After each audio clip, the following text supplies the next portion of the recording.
Buen dia. Welcome back to Single Black Man from Des Moines. My name is Al Simon Jr. A little about me. I was a dog handler in the service. I've worked in retail, healthcare, and libraries. I've taught Hapkido for over 20 years. I am currently single and retired from marriage. Now I'm a fledgling writer. From time to time, I'll read some of my pieces, both fiction and nonfiction. Time permitting, I'll retell some jokes I've heard from the past. I like to keep these around 10 to 15 minutes. I'll post stuff every week, so please like, share, and subscribe. If you'd like to purchase my works, I have some things at Smashwords, or you can email me at al_simon@hotmail.com, and I'll send you a complete list of all my prices and stories. If you order from me, I go through PayPal. If you need more flexibility with payment options, then go through Smashwords. Let me tell you a story. I'm going to finish up with Right of Way. This is going to be chapter 5. It was not uncommon for Dolph to be editing a video after 10. Victoria was with him tonight. She had nothing going on. However, the video he was editing was on women's self-defense, and she was the principal in it. She loved the techniques, but as immodest as it sounded, she loved how she looked in the video. Dolph allotted a makeup budget, and she hired a friend out of beauty school. Whenever she threw someone down with authority, Dolph would emit a hot damn, which always made her smile.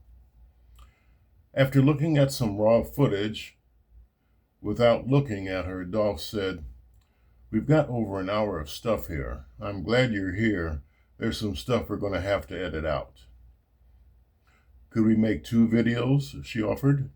He allowed a small smile. "It could come to that." "Dolph," she began in a soft voice. "Yep." "I can't tell you how appreciative I am that you trust me with these techniques. So much so that you allow me to star in these videos." He waited before speaking. "Victoria, it's me that's thankful. I think you guys know my best days are behind me. These videos are making me solvent. The fact that you're in these is not so much because you're a woman, but you're among the best students I have. You're helping me far more than you know, full stop." She fought back an urge to clutch his hand. She waited a moment to keep the tremulous joy from her voice. "Thanks," was all she said. After a bit, Dolph said, "Before we do a second women's defense video, I was thinking about a weapon one." "Really?" She hoped the enthusiasm in her response didn't betray her. "You know most of the knife defenses. Along with the staff and tanban, I'm also thinking of the samurai sword." She shivered. "Defense against a samurai sword?" "Yup." "Unarmed?" He smiled before he said, "Yup. That's what me and Dar were doing when I got hurt. Follow me. We'll start out with a bakken first. Well, I'm getting ahead of myself. Kendo first, then the bakken." His weapons weren't locked up. They were enclosed in a display case in the hallway that led into the gym. He took out a samurai sword that was still in its sheath and handed it to her. "Heavy, isn't it?" It was the first time she held one. She nodded.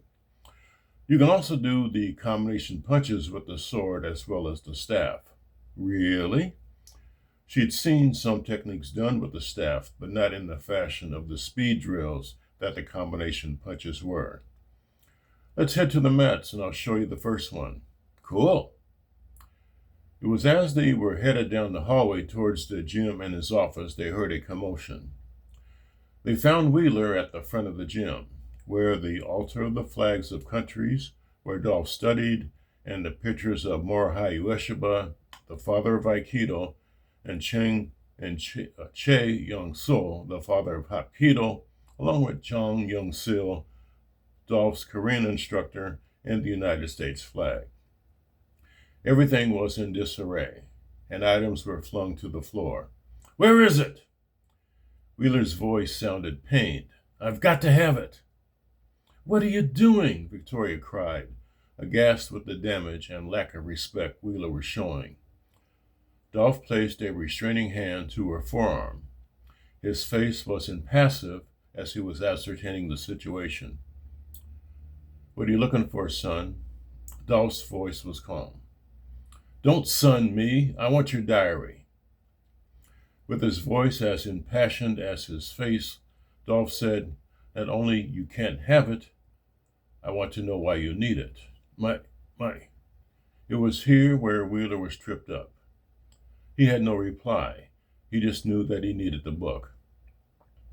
Dolph placed a restraining hand to Victoria's arm, who was still holding on to the samurai sword, and gradually took ginger steps toward the youth. Something's not right about you, Marcus. You want to talk about it? Ain't nothing to talk about. You kicked me out over that bitch. I want something in return. I want that fucking book. Dolph was within 2 strides of Wheeler.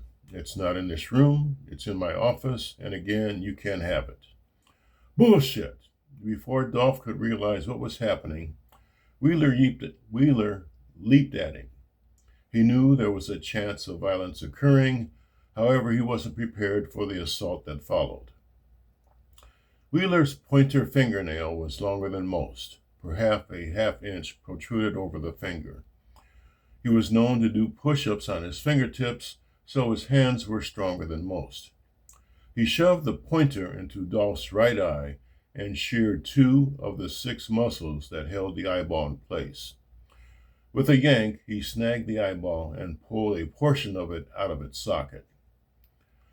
As Dolph palmed his eye, he muttered, McNamara has taught you how to maim. His crouch was nearly imperceptible, but when he sprang into the air, that was not. His fingers grabbed the corners of Wheeler's mouth, and he ripped as he sailed up over the lad, the face making a tearing sound as he leapt. When he landed on his feet, he flung his fingers down as if discarding snot. With them now on a level playing field, the two fought with a feral rage. Dolph's vision was impaired, and Wheeler's face looked like the inside of a Halloween mask. It was all Victoria could do watching it. She removed the sword from his sheath and charged. Marcus, stop it! Dolph glanced once, and he saw Victoria headed over. Vic, no! Was all he got out of his mouth before she impaled Marcus from the rear.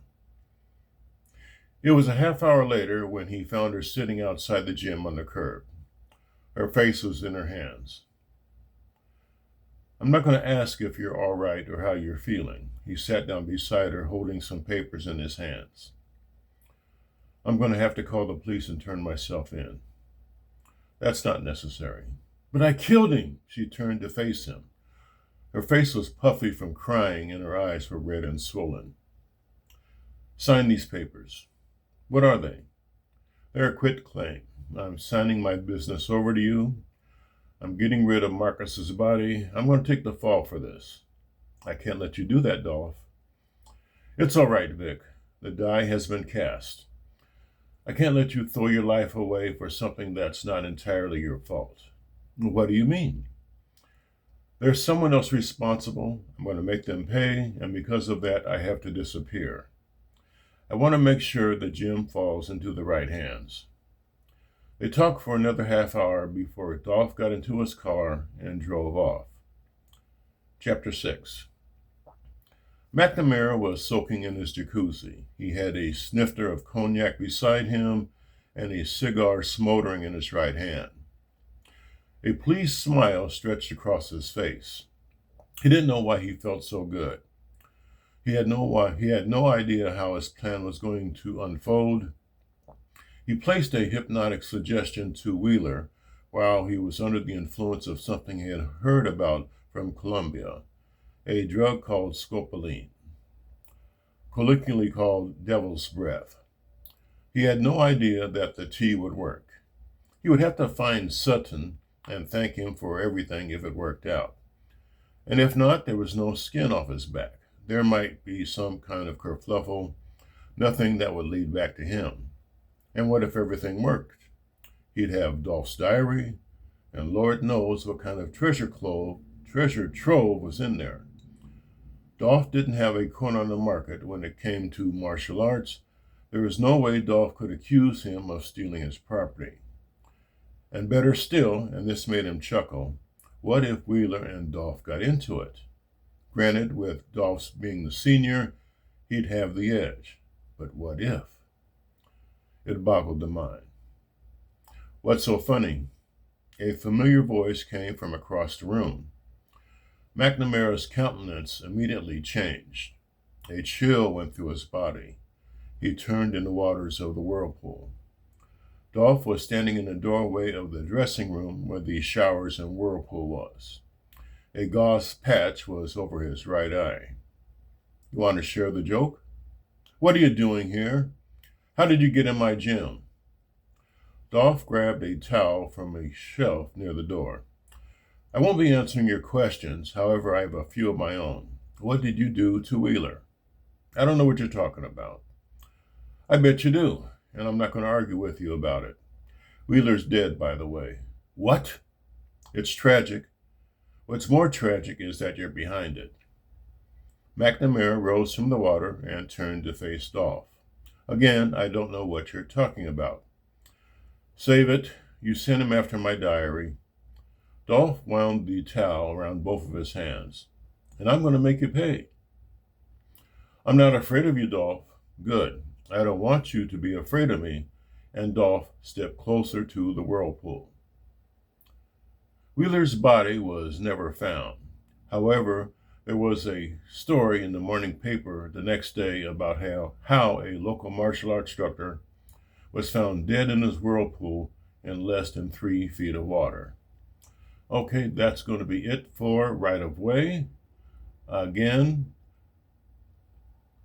please like, share, and subscribe. If you'd like to purchase my works, I have some things at Smashwords, or email me at al_simon@hotmail.com, and I'll send you a complete list and prices of all my works and stories. Thanks for tuning in. Let's get Al out of the ghetto, and I'm going to conclude with this. You load 16 tons. What do you get? Another day older and deeper in debt. St. Peter, don't you call me, 'cause I can't go. I owe my soul to the company store. Thanks for tuning in.